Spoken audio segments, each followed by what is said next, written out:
시간에 믿음으로 드리는 예배라는 제목을 가지고 하나님의 말씀의 은혜를 함께 나누기 원합니다. 지난 시간에 제목이 뭐죠? 깜빡이 거기 드셨죠? 믿음으로 달라. 그죠? 믿음으로 달라. 우리가 믿음으로 살아야 하는 것을 말씀드렸습니다. 그래서 믿음은 바라는 것들의 실상이요 보이지 않는 것들의 증거라고. 그죠? 그리고 믿음은 약속하신 하나님의 말씀을 붙드는 것이라고 말씀을 드렸습니다. 그렇기 때문에 여러분 이 땅 가운데 사실 때 믿음으로 사셔야 되고요. 믿음으로 행동하셔야 되고 믿음으로 모든 삶을 살아가셔야 합니다. 그래서 우리 창세기에 보게 되면 인간이 죄를 범하고 에덴 동산에서 쫓겨난 후에 그 삶이 어떻게 되었는가를 설명하는 가운데 제일 먼저 이야기하는 내용이 뭐예요? 예배에 대한 이야기를 이야기하고 있습니다. 오늘 또 본문 히브리서 11장 1절에서 3절까지 말씀 믿음에 대해서 이야기하고 첫 번째 이야기를 언급하는 것이 또 뭐예요? 아벨의 예배에 대해서 이야기하고 있습니다. 그러니까 믿음의 삶에 있어서 가장 첫 번째 것은 뭐예요? 예배라는 거예요. 믿음과 예배라는 것은 밀접한 관계를 갖고 있습니다. 순환 관계를 갖고 있어요. 믿음이 있는 사람은요, 믿음으로 하나님께 예배하게 됩니다. 믿음으로 예배하는 가운데 또 그 믿음이 더욱더 견고해지게 되는 거예요. 하나님을 더욱더 신뢰하게 되어지고 또 그러니까 그 사람은 또 더 믿음을 가지고 하나님을 예배하는 자리에 나아가게 됩니다. 그렇기 때문에 여러분 오늘 본문 히브리서 11장 4절에도 영어 성경에 보니까 아벨이 온전한 제사를 드리게 된 것은 다름이 아닌 바로 믿음 때문이다. 이런 강조용법을 사용하고 있는 것을 보게 돼요. 창세기의 첫 번째 이야기가 바로 믿음 예배 이야기이고 히브리서 11장 1절에서 3절까지 말씀 가운데 첫 번째 우리가 4절부터 시작되어지는 말씀이 바로 예배 이야기라면 이것이 참 의미심장한 이야기입니다. 여러분 믿음의 삶 가운데 예배라는 것은 여러분 절대로 우리가 소홀할 수 없는 것이라는 거예요. 오늘도 하나님께서는 찾고 계시죠? 믿음으로 예배하는 자를 찾고 계셔요. 하나님은 영이시니 예배하는 자를 찾으시는데 영과 진리로 예배하는 자, 특별히 영으로 예배하는 자, 믿음으로 예배하는 자를 찾고 계시다는 것입니다. 그렇기 때문에 여러분 그러기에 진정한 믿음을 가진 사람은요 이 예배를요 소홀히 할 수 없어요. 목숨 걸고 예배드립니다. 어떤 형편과 처지 가운데 있다 할지라도 하나님의 역사하심을 기대하면서 예배를 드립니다. 그 예배의 대상이신 하나님을 인정해드리고 또 기대하는데 하나님께서 그 가운데 역사하지 않겠습니까? 얘가 정말 하나님께서 그러실 거예요. 얘가 나만 보고 나만 의지하네? 여러분 그 가운데 하나님의 도우심을 경험하게 됩니다. 하나님이 일하여 주시는 것을 체험하게 되는 것이죠. 그래서 그 믿음이 견고해지게 되는 거예요. 그런 사람은 또 어떤 자리, 어떤 상황, 형편, 환경 가운데 있다 할지라도 하나님을 믿음으로 예배하는 그 자리로 나아가게 됩니다. 믿음과 예배는요, 순환 구조를 갖고 있어요. 마찬가지예요. 반대로 예배를 드리지 않기 시작하면요, 점점 마음이 완고해지기 시작하고요, 내 믿음도 점점 식어지기 시작합니다. 냉담해지는 거죠. 또 더 염려에, 세상 염려에 빠지게 됩니다. 점점 더 하나님이 보이지 않게 되고, 내 마음 가운데 평안을 상실하게 됩니다. 왜냐하면 땅의 차원, 현상적인 차원에만 매몰된 나머지 마음이 위축돼 버리기 때문입니다. 사단의 가장 큰 전술은 뭔지 아세요? 우리가 현실에만 갇혀 살도록 만드는 거예요. 하늘을 보지 못하는 땅만, 이 현실만 바라보도록 만드는 것이 사단의 전략이에요. 믿음의 눈을 떠서 하늘을 바라보고 하늘 영광을 바라보고 하늘 소망과 하늘 비전을 가지고 살아야 되는데 이 땅의 것에 전전긍긍한 나머지 이 땅에만 매몰되어서 내 마음이 위축되어서 하나님을 예배하지도 못하도록 만드는 것이 바로 사단의 전략이라는 얘기입니다. 그러므로 여러분 우리는 믿음으로 예배합니다. 우리가 이 믿음으로 예배할 때 하나님의 인정함을 받습니다. 제가 주일 새벽마다 새벽에 나오시는 여러분들에게 부탁해요. 오늘 거룩한 주일 시작하시는데 오늘 한 날이 여러분 인생 가운데 마지막 날인 것처럼 예배하시라. 그냥 자리만 덮이고 돌아가지 마시고 내 인생 가운데 마지막 날 마지막 예배를 드린다면 여러분 그냥 소홀하게 예배하지 않지 않겠습니까? 형식적으로 습관적으로 예배하지 않지 않겠습니까? 정말로 내 마음을 다해서 내 마지막 숨결을 다해서 찬양할 것이고 경배할 것이고 하나님을 주목하면서 그 말씀을 한 말씀이라도 내가 놓치지 않겠다고 그 말씀을 드릴 것입니다. 여러분 우리 마음 가운데 믿음으로 예배하는 그 믿음이 우리 가운데 있게 되기를 주님으로 축복합니다. 그러면 어떻게 예배해야 예배를 드려야 믿음으로 드리는 예배가 될 것인가?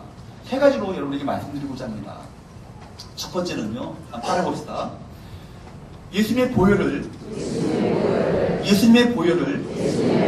의지하는 예배를 드리라. 무엇을 의지하시라고요?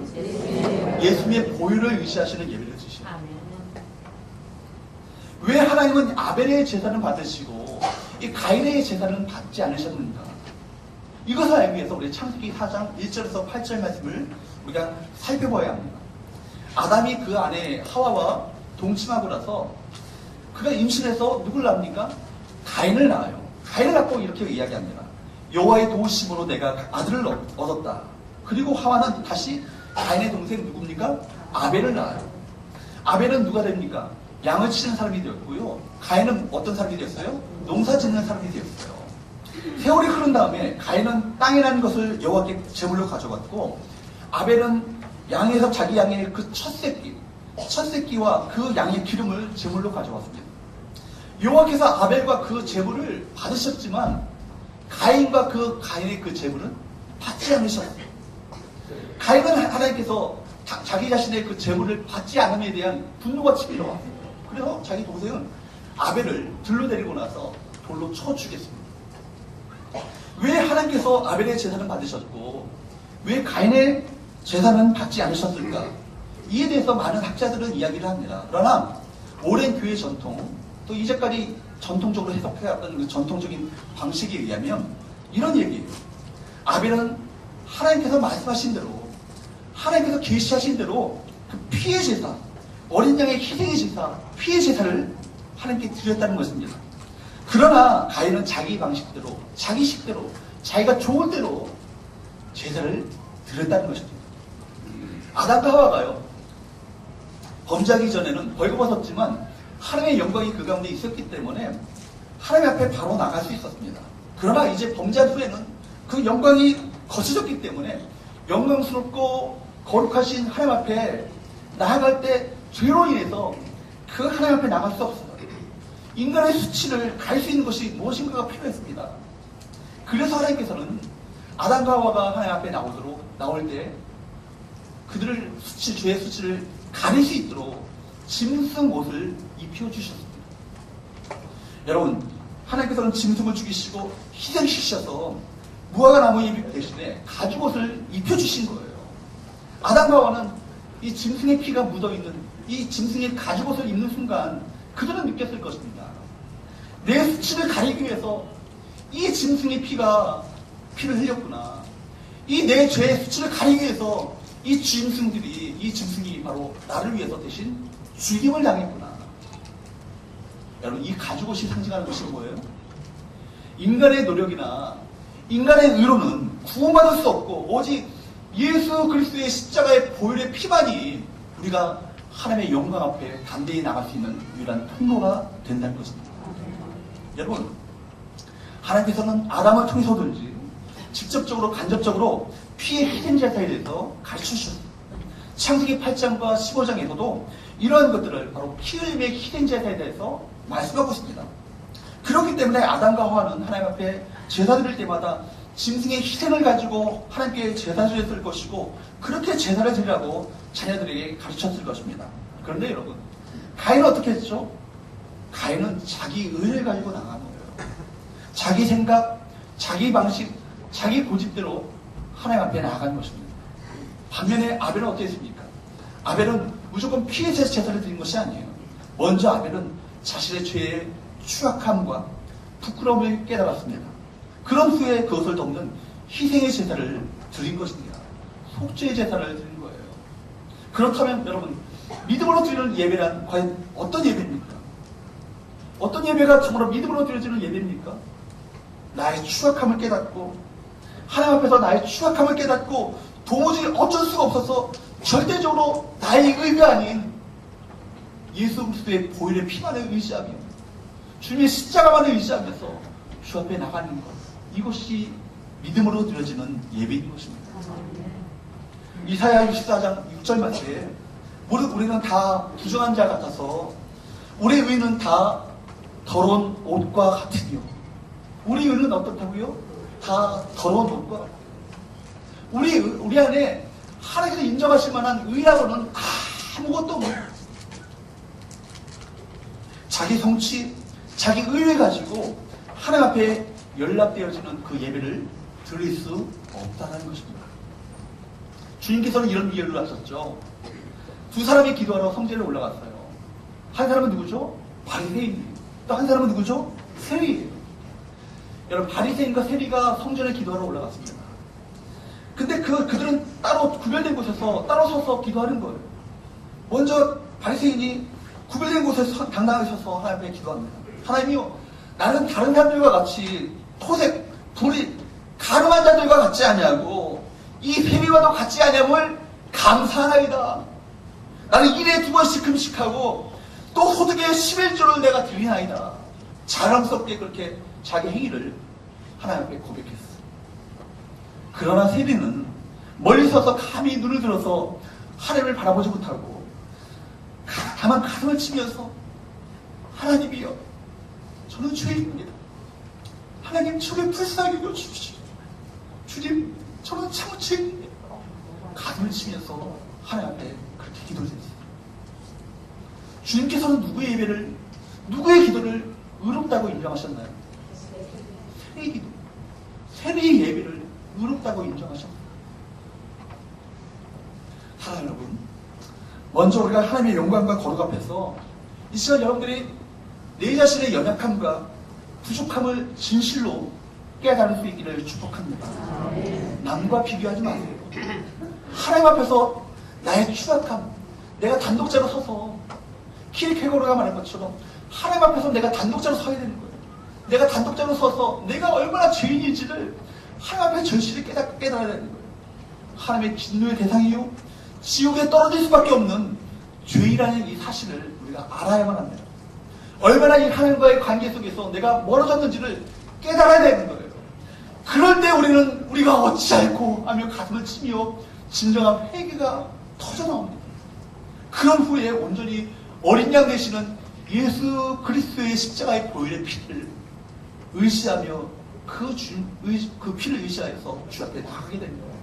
그 예배를 믿음의 예배라 인정하시고 그 예배를 받으시는 거예요. 그러므로 여러분, 예배는요, 나로부터 시작되는 게 아니에요. 하나님을 바라보는 거예요. 그 예배 기준은요, 내가 열심히 했다고 이 예배가 다 된 게 아니에요. 기준은 하나님께 있는 거예요. 하나님께서 옳다고 인정하시는 그 예배를 드리셔야 되는 거예요. 여러분, 그곳에 타제의 은총이 있고요, 그곳에 바로 사유함의 그 은총을 받은 자들의 감격이 있게 됩니다. 우리는 너무나도 쉽게 예수를 믿었기 때문에 우리는 아직도 우리 안에 자기의가 있게 되고 자기 자랑과 자기 생각이 우리 안에 가득 차 있어요. 저도요, 목사의 아들로 태어났으니까요, 그냥 당연히 그냥 너무 쉽게 예수를 믿었죠. 그러니까 예배의 감격에 대해서 어릴 때는 잘 몰랐어요. 그냥 부모님 예배 드리라고 하니까 예배 드리고요, 부모님 따라서 새벽기도 나가려니까 억지로 그냥 학교 다닐 때 억지로 새벽기도 나가가지고 앉아있는 거예요. 앉아있으면 뭐예요? 졸다 오는 거지. 그러니까 예배 드릴 때도, 주일날 예배도 예배를 드리는 게 아니라 예배를 견디는 거예요. 여러분, 예배가, 그 예배 가운데 하나님의 그 은혜와 사랑을 체험할 수 있겠습니까? 그런데 주님을 만나고 나니까, 주님을 실제적으로 만나고 나니까 그다음부터 이 예배가요, 그냥 내가 소홀하게 드릴 수 있는 그런 형식적인 의식이 아닌 거예요.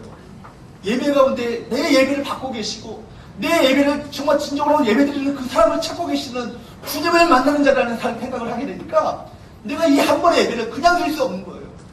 내 예배 때마다 감격이 있고 내 예배 때마다 내 마음 가운데 감사가 있고 주님을 마음 가운데 벅차오르는 감정 속에서 찬양함이 회복되어졌습니다. 하나님 여러분, 예배 가운데 진정한 자기 발견이 되어진 사람은요, 절대적으로 예수님의 십자가를 붙들 수밖에 없습니다. 내가 높아질 수 없는 거예요. 나 같은 죄인을 불러주셔서 주의 종으로 삼아주시고 주님께서 날 써주심에 대한 이 감사와 감격이 있을 따름입니다. 그런 사람은 기꺼이 겸손하게 섬김의 자리로 내려갑니다. 그때야 진정한 봉사가 되어지고 진정한 예배가 되어지는 거예요. 사랑하는 여러분, 예수님의 십자가의 보혈을 의지하는 예배를 드릴 수 있기를 주님으로 축복합니다. 두 번째로, 우리가 어떤 예배가 믿음의 예배인가 따라서 자아가 죽어지는 예배를 드리라. 어떤 예배를 드리시라고요? 자가 죽어지는 예배를 드리시라고요. 나 자신이 죽어지는 예배가 드립니다.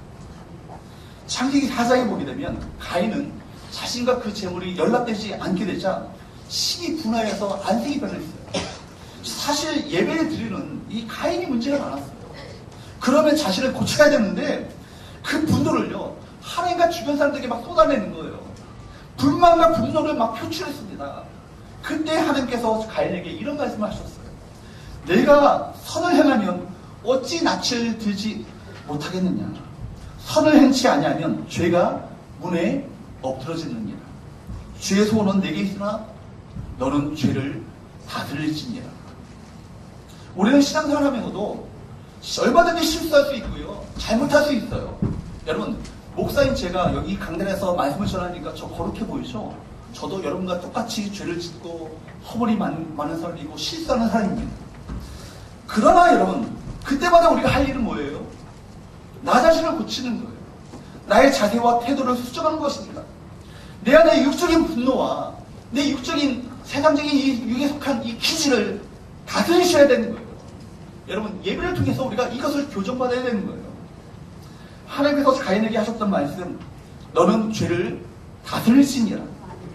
죄를 다스린다는 말은요, 결국은 말하자면 자기 부인을 의미하는 거예요. 내 생각을 부인하는 걸 의미합니다. 그러므로 예배한다는 것은요, 거룩하신 하나님 앞에서 나를 교정하는 것이고요, 거룩하신 하나님 앞에서 내 인생의 항로를 바꾸는 것을 의미하는 거예요. 예배는 히브리어로 아바드라는 말이 있고요, 샤라는 말이 있어요. 이 말은요, 섬기다, 부복하라는 말이에요. 하나님을 섬기는 것, 그분 앞에 부복하는 것. 헬러로는 프로스퀴네오라는 말이 있고요, 나투루어라는 말이 있어요. 이 말도 하나님을 섬긴다는 거고요, 경배하며 받들어 섬긴다는 의미를 갖고 있어요. 즉, 다 이 말들은요, 다 구약이나 신약이나 다 헬러어나 히브리어나 다 똑같이 모두 종이 주인을 섬길 때 다 사용되는 말이에요. 종이요, 주인에게 경배할 때요, 자기 자존심을 꼿꼿하게 내세우면 종이 되겠습니까? 종이 주인을 섬길 수 있겠습니까? 종은요, 자존심 없어요. 종이 주인이 까라면 까는 거예요. 그죠? 엎드리라면 엎드리는 거고요. 넘어지라고 하면 넘어지는 거예요. 이게 종입니다. 이미 자신의 자존심과 자신의 몸과 그 모든 것을 하나님 앞에 다 엎드려지는 것처럼, 마찬가지로 여러분, 예배하실 때 우리는 사라지는 거예요. 우리는 주는 거예요. 레위기서 1장 4절에서 6절 말씀처럼 말씀의 대표적인 제사에 대해서, 번제에 대해서 이야기합니다. 번제에 대한 기록이 바로 레위기에 나오는데, 레위기에 보면요, 어린 양을 데리고 성전에 올라갑니다. 어린 양을 데리고 성전에 가게 됐는데, 그 번제물 머리에다가, 그 어린 양 머리에다가 안수를 하는 거예요. 안수를 하는 순간 예배자와 그 제물이요, 하나가 되어지는 거예요. 영적으로 하나가 되어지는 거예요. 그리고 그 머리에 자신의 모든 죄를 다 어린 양에게 전가를 시킵니다. 그런 후에 그 어린 양을 데리고 온 예배자가요, 그 어린 양의 목을 치고요, 또 죽이게 됩니다. 그리고 다 각을 떠요. 그런데 그 어린 양을 치면서 사실은 누구의 목을 치며 누가 죽어야 되는 것입니까? 그 예배자가 죽어야 되는 거예요. 바로 자기 자신인 것입니다. 제물을 죽이면서 자기 자신이 그 제물과 동일시 되어지는 거예요. 그래야 여러분, 이것이 믿음의 예배고요, 온전한 예배고 하나님께서 연락하시는 예배가 되어진다는 것입니다. 여러분, 이 시간 어떻게 나오셨어요?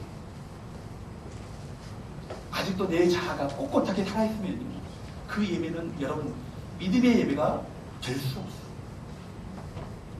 내 자존심과 내 고집과 내 아집과 내 생각을 다 죽이시고 오로지 주님께서 말씀하시는 그 말씀에 겸손함으로 순종하시는 우리 복된 예배가 될 수 있기를 축복합니다. 여러분, 그렇습니다.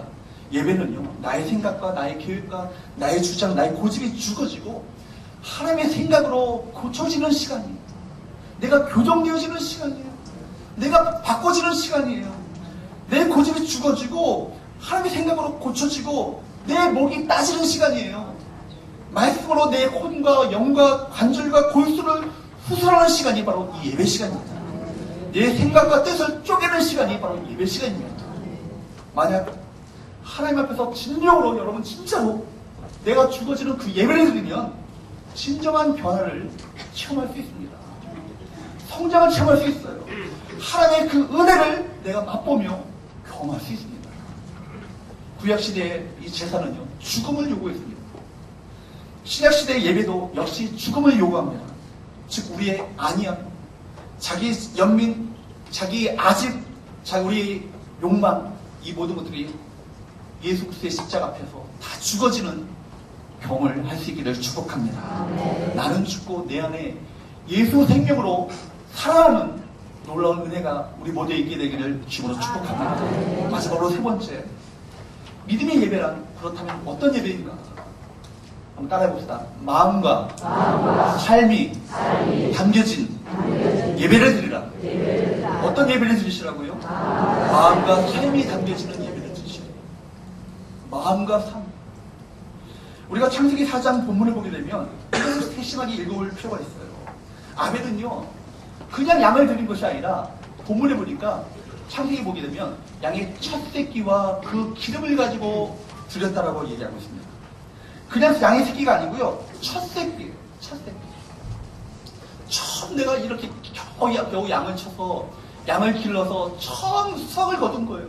얼마나 이것을 통해서 이것이 종자씨가 되겠습니까? 이것을 통해서 더 많은 목축업을 벌여나갈 수 있는데 이것을 하나님께 드립니다. 반면에 가인은 땅의 첫 번째 곡식이나 소산을 이삭을 드린 것이 아니라 그냥 땅의 소산을 드렸다라고 이야기하고 있습니다. 성경은 아벨의 가장 귀하고 가장 소중하며 가장 가치 있는 것을 드렸음을 강조하고 있습니다. 소중한 것을 드린 거예요. 예물을 드리면서 예물만이 아닌 아벨 자신의 마음과 삶을 다 담아서 드린 거예요. 여러분, 오늘 우리 찬송가 50장 찬양을 불렀잖아요. 죽게 드리네. 근데 이것을 영어 성경, 영어 원문을 보게 되면, 찬송가 원문을 보게 되면 I surrender all. 내가 주님 앞에 다 항복하고 주 앞에 다 바치는 거예요. 내가 항복하고 내가 나의 자신을 포기하고 내가 주님 앞에 내 자신을 드리는 것을 얘기합니다. 여러분, 성경은요, 가인과 그 재물을 연락지 않으시고 아벨과 그 재물을 연락하셨고, 재물만 받으신 것이 아니라 뭘 받으셨다고요? 아벨을 받으셨다고요. 아벨을 받으셨다. 재물을 드리고 있는 그 인격체의 마음과 삶을 받으셨다. 다른 식으로 표현해보면 가인의 삶과 그 예배는 분리되어 있었고 아벨과 그 삶은요, 통합되어 있었던 거예요. 예배와 삶이 통합되어 있어야 이것이 진정한 믿음인 거예요. 여러분, 이 시간 한 시간 예배에 나오셔서 예배에 그냥 한 시간 견디고 돌아가신 것이 아니라 내 예배의 가치가 뭐예요? 하나님의 삶의 예배자로서의 삶을 결단하는 시간이 이 예배 시간입니다. 주말이 아니에요. 주말. 뭐예요? 주 한 주를 시작하는 주 초 아닙니까? 첫 시간이 아닙니까?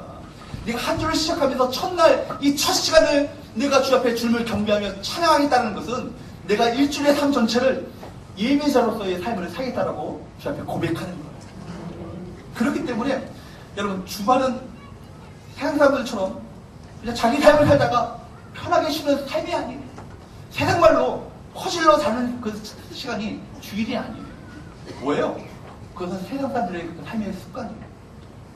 오늘 한 주를 시작하면서 일주일을 내가 하나님의 계획 가운데, 하나님의 섭리 가운데, 하나님의 붙드심 속에서 하나님을 경배하며 하나님을 예배하며 하나님의 영광을 위해서 삶을 살겠느라고 결단하는 시간이 이 예배 시간인 것입니다.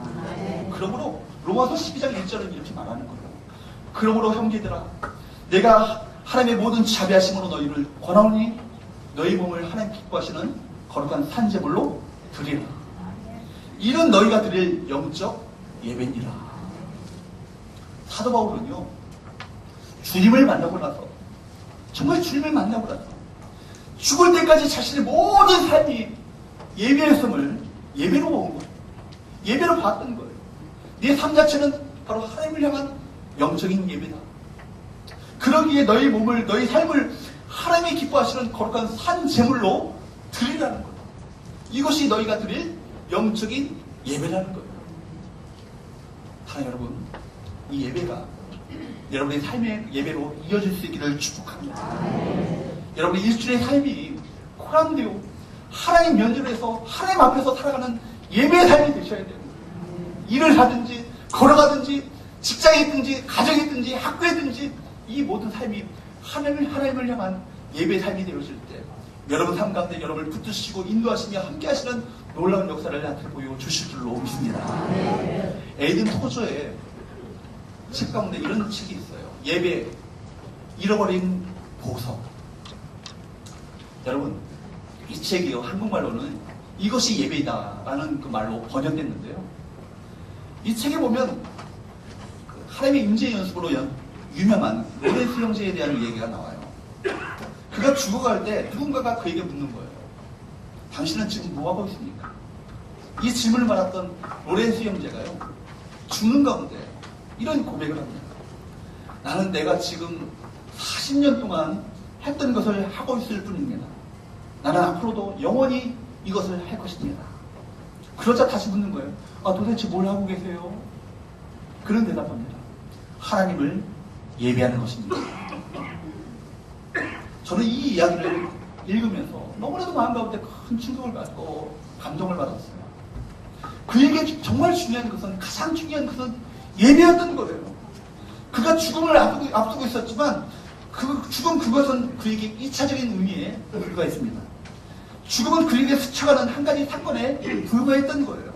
그에게 참으로 중요한 것은 하나님을 예배하는 것이었습니다. 그런 40년 동안 하나님께 예배해왔고 여전히 하나님을 또한 지금도 죽어가는 그 순간에도 하나님을 예배하고 있었던 것입니다. 자신의 맥박이 서서히 느려져가는 것을 느끼는 그 사람이 당신은 지금 무엇을 하고 있습니까? 라고 물었을 때 나는 지금 하나님을 예배하고 있습니다. 그렇게 고백했던 거예요. 그는 죽었고요. 어딘가에 누군가 사람들이 그를 어딘가에 묻었습니다. 하지만 그는 지금도 하나님을 지금 예배하고 있습니다.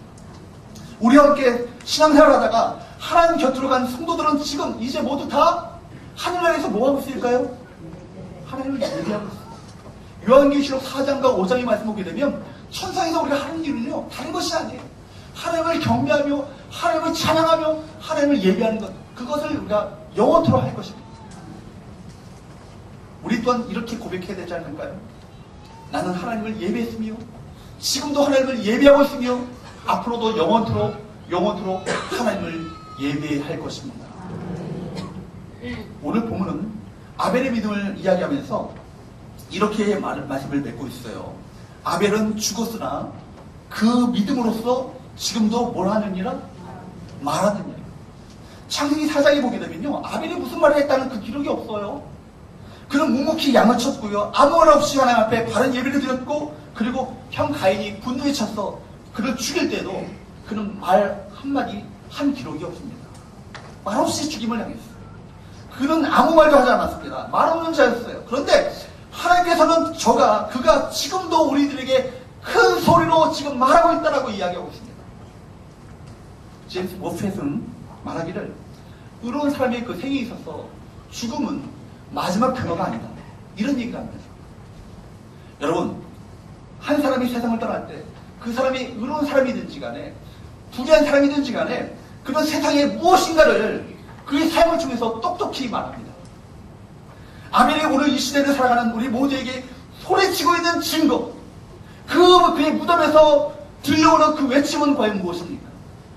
아벨은 지금 저와 여러분들에게 외치고 있습니다. 믿음으로 예배하라! 믿음으로 예배하십시오! 여러분, 그렇게 외치고 있는 거예요. 예배를 통해서 그는 믿음을 인정받는 사람이었습니다. 여러분, 우리의 믿음이 어디 있습니까? 여러분의 믿음이 과연 어디 있습니까? 진정한 예배 생활로 여러분의 믿음을 나타내 보여주시기를 축복합니다. 진정한 믿음의 예배, 말씀을 뵙겠습니다. 첫 번째, 자기 안에 깊은 죄를 깊이 발견하고 예수 그리스도의 보혈의 십자가만을 붙드는 것이 진정한 믿음의 예배인 겁니다. 두 번째, 나의 생각, 나의 고집, 나의 계획을 다 깨뜨리시고 날마다 하나님의 말씀 앞에 내가 죽어지고 내가 교정되어지는 것, 그것이 바로 믿음의 예배입니다. 세 번째, 마음과 삶이 담겨진 그 믿음의 예배, 그 예배를 하나님께서 받으십니다. 사랑하는 여러분, 주님께서는 이 시간 영으로 임재하셔서 예배 가운데 이 시간 주님 함께 계신 것을 믿으시죠? 아멘. 지금 여러분에게 묻고 계십니다. 내가 지금 믿음으로 예배할 수 있겠니? 그 질문 앞에 아멘. 제가 믿음으로 예배하기 원합니다. 바로 주님께서 찾으셨던 바로 그 예배자가 되기 원합니다. 믿음으로 고백하는 저와 여러분 되시기를 주님으로 축복합니다.